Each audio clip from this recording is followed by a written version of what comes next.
China and Russia now are carrying out military drills with a Chinese submarine, this for the first time. President Trump issuing new warnings to Russia and repositioning two U.S. nuclear submarines after what he calls highly provocative statements by Russia's former president.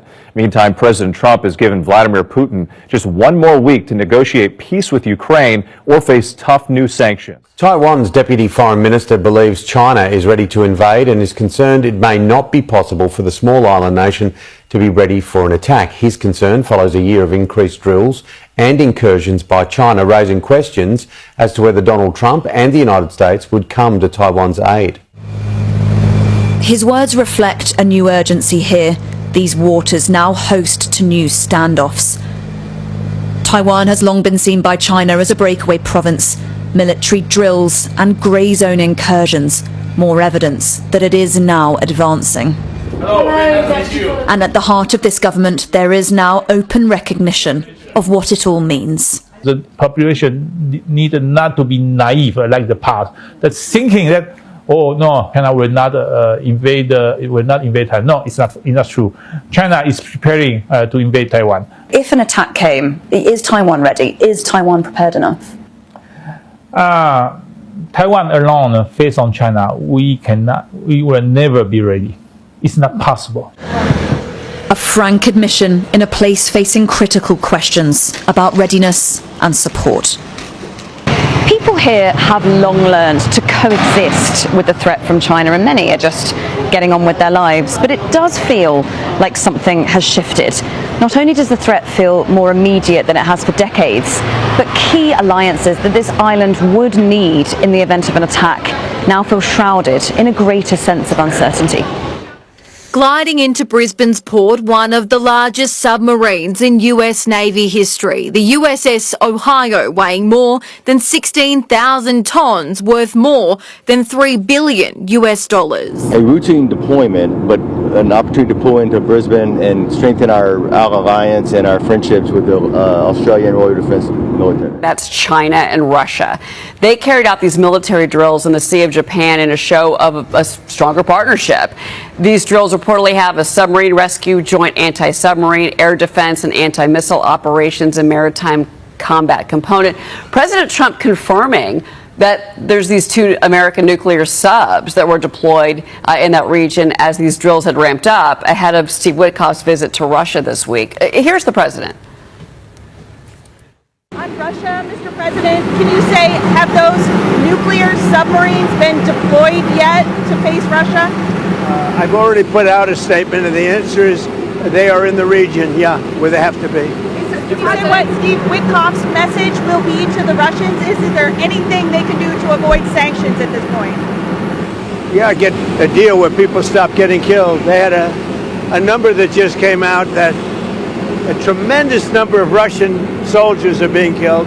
And likewise, Ukraine, a lower number, but still thousands and thousands of people. And now we're adding towns where they're being hit by missiles. So it's a lot of people being killed in that ridiculous war. Tonight, in a rare and extraordinary warning to Russia, President Trump ordering two U.S. nuclear submarines to the region. A threat was made, and we didn't think it was appropriate, so I have to be very careful. So I do that on the basis of safety for our people. That threat Trump was talking about, a post on social media from the former Russian president about unleashing Russia's nuclear arsenal. Trump saying he repositioned the submarines just in case these foolish and inflammatory statements are more than just that, adding words can often lead to unintended consequences. The war of words only escalating since Trump took office.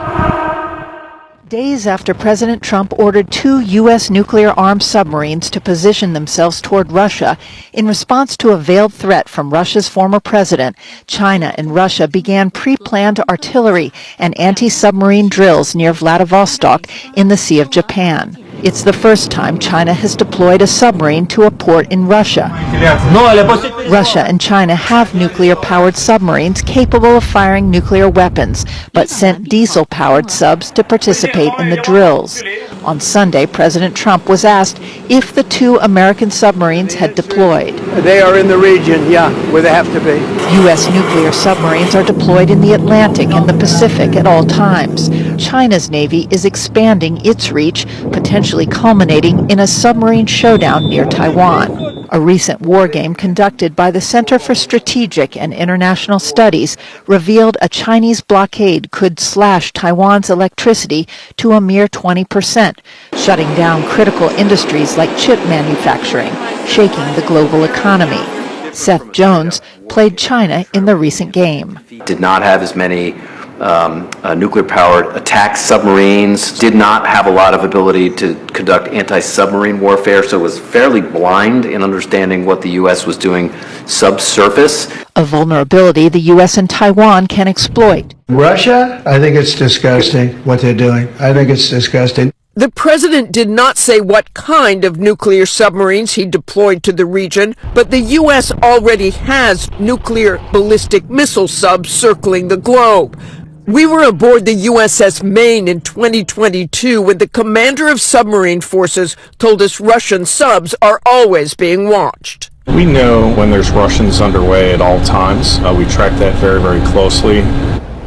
This may all be saber-rattling, but it is a very large saber. Nuclear-armed submarines are the most deadly, destructive warships on the planet.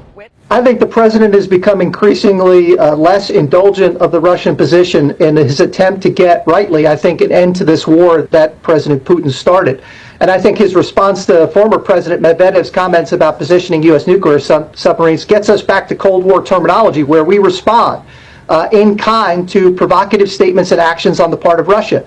I think the president doesn't get enough credit for applying economic pressure. Last year, Russia was posting 4.1% GDP growth. This year, it's 1.4%, a complete inversion. They can't sustain the growth of their own economic spending because President Trump has managed to resume control of global energy markets, and that's the principal source of revenue of the Russian Federation. At the same time, these war games you rightly point out, which have been consistent over the years, are accelerating at pace, and the president is mindful that the chief strategic objective here is to prevent close cooperation between Moscow and Beijing while bringing the conflict in Ukraine to a termination. He's taken the right steps. I think increased confrontation is likely in the near term and probably necessary to bring it to an end. Is it also your policy that as long as you're president, China will never take Taiwan by force? I never comment on that. They might share democracy, trade, and a love of baseball. But the US is not treaty bound to defend Taiwan. And people here are uncertain. Would you feel that Donald Trump would come to your support? I don't think so. You don't think so? I don't think. And is that quite worrying? Yeah, we worry about it, but we cannot do anything.